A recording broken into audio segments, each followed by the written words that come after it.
Damos comienzo a la primera charla de hoy titulada Manejo pre- y post-cosecha de cereza y alternativas a los fungicidas de síntesis, en la que intervendrá el doctor Manuel Serradilla, investigador y responsable del área de post-cosecha del Instituto Tecnológico Agroalimentario de Extremadura. Os pido al resto de ponentes que apaguéis las cámaras y el audio para dar paso a Manuel. Cuando quieras, Manuel, puedes comenzar. Bueno, en primer lugar, quisiera expresar mi agradecimiento a Nauf Industry, a Víctor Borrás por haberme dado la oportunidad de dar esta charla con todos vosotros hoy y, por supuesto, al portal web de Post-Cosecha. Bien, como ha comentado Claudia, mi ponencia versará sobre manejo pre- y post-cosecha de cereza y luego, para finalizar, hablaré un poco de alternativas a los fungicidas de síntesis.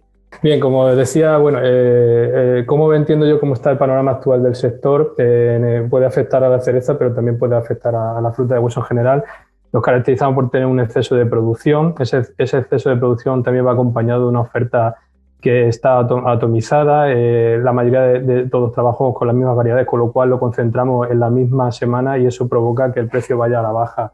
Y aparte de ese precio que vaya a la baja, pues bueno, tenemos un problema de que no nos conseguimos diferenciar de otras zonas de producción y todo ello va sumando y al final una cosa que también a mí me preocupa bastante y es que normalmente estamos más preocupados por lo que quieren nuestros intermediarios que por lo que realmente quieren los consumidores finales.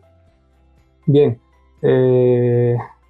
uno de los grandes miedos que teníamos ya hasta aquí, ya es una realidad, es el tema del Brexit. Por ejemplo, para el sector de la cereza del Valle del Jerte, pues el 80% de su exportación se focaliza en el mercado británico, con lo cual esto puede llegar a representar un problema incluso para otras zonas productoras de España. Es por ello que muchos ven como una alternativa lo que es el mercado asiático o el mercado de China. Ese mercado lo que va a tener una serie de connotaciones, como puedan ser en función del tiempo y el dinero que queramos emplear en ello, pues vamos a ir desde 2 días en transporte aéreo hasta lo máximo que son en torno a 40 días aproximadamente en transporte marítimo. Lo ideal sería la vía férrea, pero bueno, tenemos el problema que tenemos que atravesar Rusia y bueno, hoy por hoy todavía seguimos teniendo problemas para poder pasar a través de Rusia con mercancía como fruta y hortaliza. El hecho de poder llegar a ese mercado chino pues está implicando que la cereza tiene que reunir una serie de características importantes o mínimas, como pueden ser una firmeza de más de 70 Brufel, con un contenido en azúcar de por encima de 18 grados Brie, es lo que de alguna manera es lo que necesitamos para tener un largo periodo de conservación o de comercialización. Y una vez que una vez que la cereza llega a destino, pues tenemos que procurar que esa calidad sea lo más buena posible. Por ejemplo, esto es una foto que yo hice y aquí pues, prácticamente, bueno, aparte que los pedicelos están color chocolate, vemos cicatrizadas, temas de cracking, incluso aquí hay pudrición. Por lo tanto, para evitar cosas como esta y evitar perder clientes y que en este caso chinos o asiáticos pongan caras como esta, pues tenemos que hacer las cosas muy bien desde un principio. ¿Cómo entiendo yo la cereza perfecta? La cereza perfecta se va a caracterizar por una serie de características como son hombros firmes y resistentes, un calibre en torno al 28, incluso ya el mercado se nos está yendo a 32, colores tirando más bien a oscuro, es lo que demandan los consumidores. Luego otro aspecto muy importante que tiene la cereza y que hay que prestarle muchísima atención es el tema de los pedicelos. El verdor que tenga el pedicelo es lo que le indica a ese consumidor final qué frescura o cuánto tiempo hace que se recolectó esa fruta, una piel brillante, una ausencia de sutura, pudriciones y una ausencia de pitting. Y esa cereza perfecta va a ser un equilibrio de 3 parámetros que van a ser entre color, calibre y firmeza. Bien, la cereza es una fruta que es muy frágil y aquí a modo de ejemplo os presento que para preservar esa calidad desde un principio tenemos que tener cuidado en esa recolección porque es como un cristal que cualquier tipo de golpe lo va a sufrir. Y aquí este hombre cuando está recolectando, pues básicamente lo que le está infiriendo es un daño. Aquí podéis ver cómo arranca una piña completa y eso lo que le va a hacer es un daño, como decía, que le va a suponer un problema a la hora de la comercialización. Pero una vez que la estamos recolectando tampoco podemos manipularla como estos dos operarios de campo. Esto es muy típico en zonas, por ejemplo, como Estados Unidos.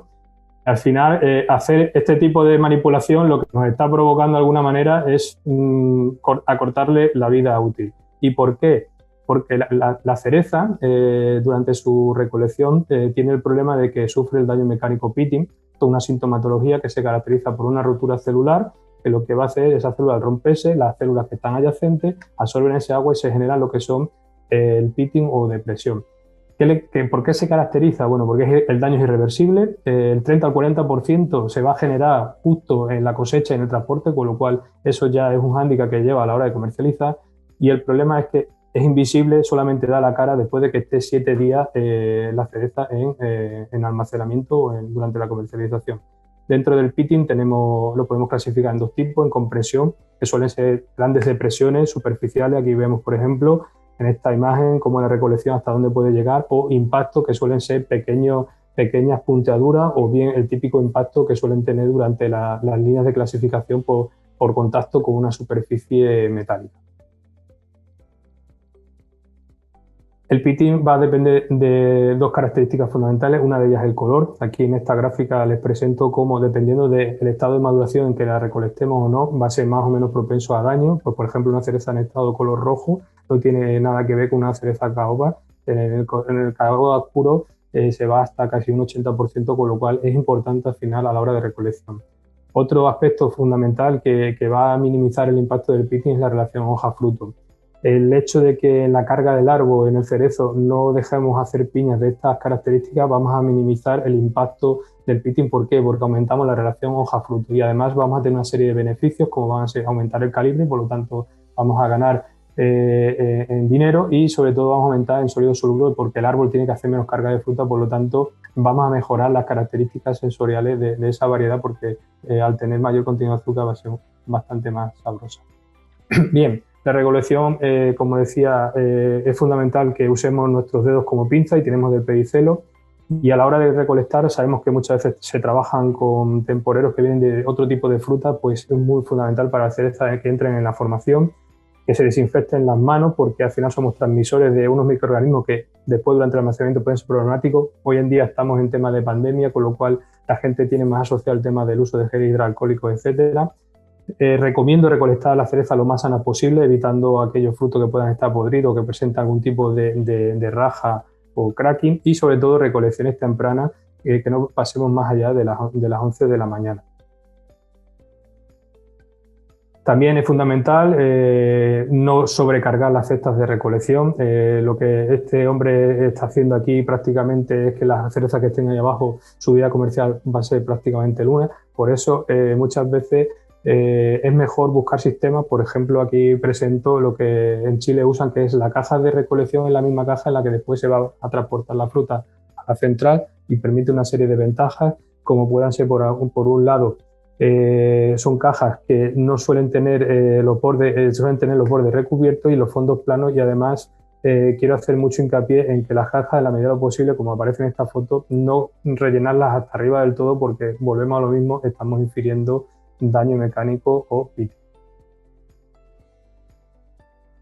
Un aspecto importante también que muchas veces no se le presta atención, y es que en las filas de las fincas, de alguna manera que se acondicionen los caminos para evitar el golpeteo durante el transporte, bien sea a través de un vehículo o un tractor, para que, digamos, la cereza no vaya botando y no se produzcan tampoco daños.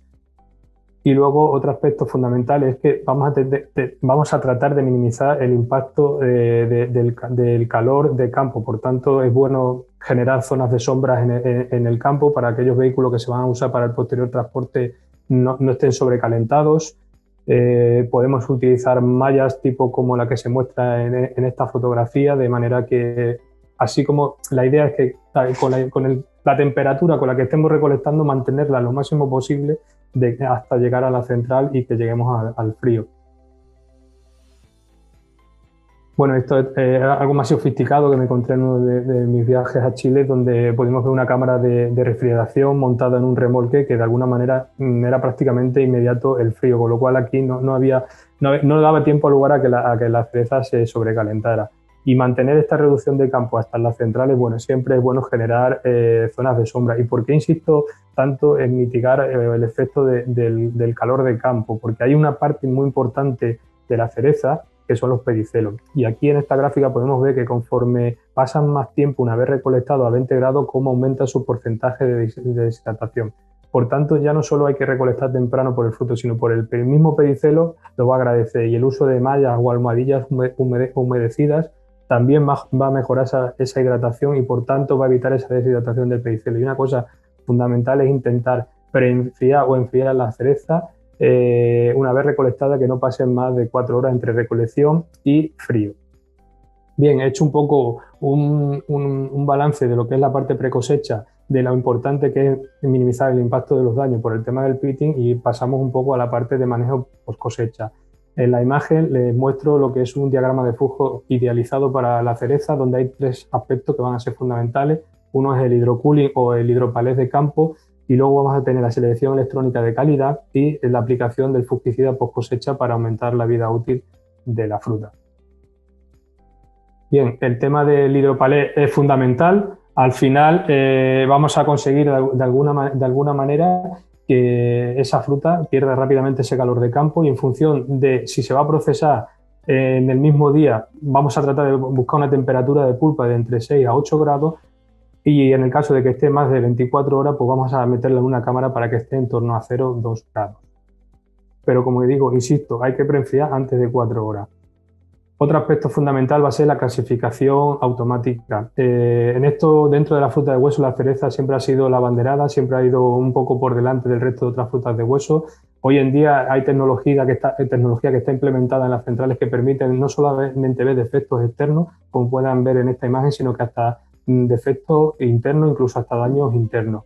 Y esto lo que nos permite, de alguna manera, es procesar fruta a velocidades, digamos, o volúmenes muy grandes, y estas máquinas lo que nos van a permitir es hacer un sesgo por calidad, tanto externa como interna, y fraccionar las partidas en función de los mercados de destino. Una vez que hemos hecho esa clasificación, también quería hacer hincapié en que la cereza es un fruto que se procesa en agua, y el agua puede jugar a nuestro favor porque preenfría la fruta mucho más rápido que el aire, pero también puede ser un vector de contaminación microbiana. Por tanto, el usar sanitizantes de agua para controlar la microbiología que pueda arrastrar ese agua después de pasar una partida una tras otra es muy importante. Y una vez, como decía, está la fruta ya clasificada, llega el momento del almacenamiento, y aquí son los 2 parámetros básicos de la post cosecha, que es la temperatura y la humedad relativa. Con estas 2 combinaciones conseguimos, por un lado, con temperatura, en el caso de la cereza o cualquier otra fruta de hueso que trabajamos a 0 grados, bajar esa actividad metabólica, minimizar el impacto de esa respiración, de esa actividad enzimática que pueda ir degradando tejidos, y el desarrollo de los microorganismos ralentizarlo, con lo cual vamos aumentando la vida útil. Y por otro lado, la humedad, alta humedad relativa, lo que nos va a permitir, por un lado, es evitar esas pérdidas de peso que al final se pueden traducir en pérdidas económicas o rechazo del consumidor, pero hay que decir que la temperatura y la humedad ojalá fuera ilimitado, pero no es así. Según el cultivar, vamos a tener unos días de vida útil solamente usando estos 2 parámetros, pero siempre frío y humedad son fundamentales.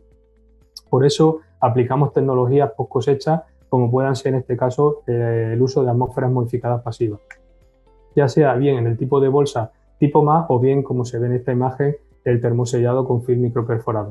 La ventaja que tenemos, y que me gustaría, la mayoría lo saben, pero bueno, estamos trabajando con seres que están vivos, eso significa que están respirando, y como todo, al respirar consumimos oxígeno y desprendemos CO2.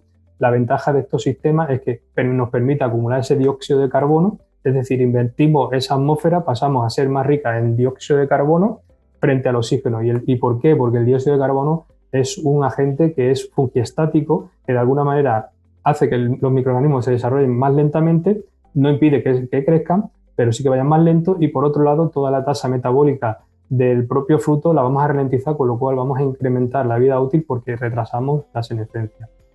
Bien, un aspecto importante que he ido indirectamente mencionando es el tema de los patógenos. Al final son los que realmente crean rechazo. Y bueno, en cereza estos son los principales que nos encontramos hoy en día, como pertenecientes al género Cladosporium, Penicillium, Boninia, Botrytis, Mucor o Rhizopus. Incluso hay otros como nuevos que están empezando a aparecer como Alternaria alternata, que hay países, por ejemplo, como en Chile, que el impacto es bastante considerable. Hoy por hoy, la técnica que tenemos o que usamos son fungicidas sintéticos, como puede ser el fluoxonil, por ser el más conocido, pero tiene el agravante de que año tras año tiene que haber una nueva directiva que permita o amplíe su uso. A esto, que cada año tras año hay que cambiarlo, le sumamos el efecto de que cada vez tenemos consumidores que quieren residuos cero o tienden hacia frutas con menor tratamiento fitosanitario. Llámese, por ejemplo, Alemania, ¿no? Alemania siempre suele ser un buque insignia que crea tendencias, ¿no? Y entonces empezamos a tener una serie de problemas con el uso de fungiestáticos de síntesis. Entonces, las metodologías que uno podemos usar, lo ideal sería poder congelar la cereza. Hay por ahí tecnologías que incluso lo están haciendo, ¿no? Y otras metodologías serían crear barreras tipo como Donald Trump, pero bueno, en este caso sería un poco más complejo. Bien, como alternativa que podemos encontrar a los fungicidas de síntesis para el control de microorganismos tenemos tratamientos físicos basados en temperatura, en este caso calor, o en radiaciones ultravioletas. Por otro lado, tenemos tratamientos químicos, donde se suelen usar sustancias que son naturales y seguras, basadas en una naturaleza fenólica. Y por último, tenemos tratamientos biológicos. Y en este caso, les voy a hablar un poquito de tratamientos biológicos. Es decir, el biocontrol lo que consiste en usar otros microorganismos beneficiosos para que, de alguna manera, de forma directa o indirecta, su crecimiento impida el desarrollo de patógenos post cosecha. Es por ello que nos encontramos en un proyecto que llevamos a cabo, a partir de una fruta como puede ser el higo, que es bastante que se deteriora rápidamente. Bueno, empezamos a hacer mucho aislamiento. Nos centramos sobre todo en levadura por su capacidad, digamos, antagonista, y después de hacer infinidad de aislamientos, preselecciones in vivo e in vitro, bueno, pues encontramos estos dos individuos que son Hasenospora punctata y Menicolia pulcherrima, que dieron bastante buenos, digamos, resultados con respecto a lo que es el control de tratamiento post cosecha. Aquí en la siguiente diapositiva les muestro un ensayo que hicimos ya en vivo con cereza. En este caso lo que buscamos fue la sinergia con las atmósferas modificadas, esta vez a través de film microperforado, el M10 y el M50. La diferencia entre una y otra era el número de microperforaciones. M10 tenía más microperforaciones que el M50, por lo tanto el M50 al tener menos iba a acumular más dióxido de carbono. Inoculamos un patógeno post cosecha como puede ser Penicillium expansum, que es un oportunista que normalmente se desarrolla en las heridas del fruto, y en este caso hicimos inoculaciones con previa herida a la cereza y bueno, podemos ver aquí a los 21 días, por ejemplo, en el caso de la Menicolia pulcherrima, como después de 21 días de tratamiento, tanto la atmósfera control, que se representa aquí como macro, como los diferentes microperforados, prácticamente no había evidencia de crecimiento de Penicillium expansum. Y después de 35 días pudimos comprobar que la combinación del M50 con la levadura Menicolia pulcherrima pues era capaz de controlar ese crecimiento de Penicillium expansum. Por tanto, era un resultado bastante interesante. Y ya por ir finalizando, bueno, pues aquí les muestro una fotografía al microscopio. Esto en este caso es una hifa de Cladosporium y aquí está la Menicolia, cómo se agarra a esa hifa y cómo impide de alguna manera que el hongo se desarrolle o lleve a cabo su tarea.